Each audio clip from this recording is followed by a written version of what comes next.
माझ्या पाण्यातनं रेती येते तर मी काय करावं, ठिबक सिंचन करायचं आहे असा प्रश्न वसंत नावाच्या एका शेतकरी दादाने विचारला आहे. तर हा जो प्रॉब्लेम असतो ना, हा भरपूर म्हणजे लिमिटेड एरियामध्ये येतो आणि विशेष करून हा प्रॉब्लेम फक्त आणि फक्त बोरिंगमध्ये येतो, विहिरीमध्ये नदीमध्ये नाही येत. म्हणजे तुमचा गैरसमज होऊ शकतो की बाबा रेती तर नदीत असते, पण तसं नसतं. कारण नदीमधून जर तुम्ही पाणी उचलताय तर मोटर वर ठेवू शकतात, तर रेती खाली राहून जाते. पण बोरिंगमध्ये काय होतं की ठराविक छिद्र असतं, ठराविकच आकाराचं छिद्र असतं आणि जे आजूबाजूने झरे येत असतात ना, त्यातनं बारीक रेती येत असते.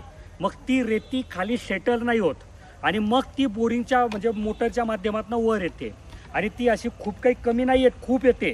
म्हणजे मिनिटाला किलो, 2 किलो, 4 किलो. पण ती रेती जर साफ नाही केली तर तुमच्या ठिबक सिंचनमध्ये सर्व अटकते आणि मग ते ठिबक सिंचन काम नाही करत. तर अशा ठिकाणी तुम्ही शंकू फिल्टर बसवलं पाहिजे. शंकू फिल्टरमध्ये ही रेती खाली बसून जाते आणि फक्त पाणी पुढे जातं.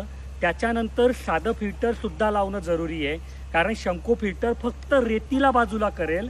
जे बाकीची घाण आहे ते साधं फिल्टर, स्क्रीन फिल्टर किंवा डिश फिल्टर वेगळं करेल आणि मग ते पाणी तुम्ही ठिबकच्या माध्यमातून वापरू शकतात.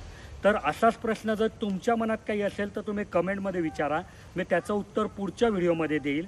आणि जर तुम्हाला माझी ही मेहनत आवडत असेल की बाबा तुम्ही विचारलेला प्रत्येक प्रश्नाचं मी उत्तर देतो, तर ह्या व्हिडिओला लाईक नक्की करा. धन्यवाद.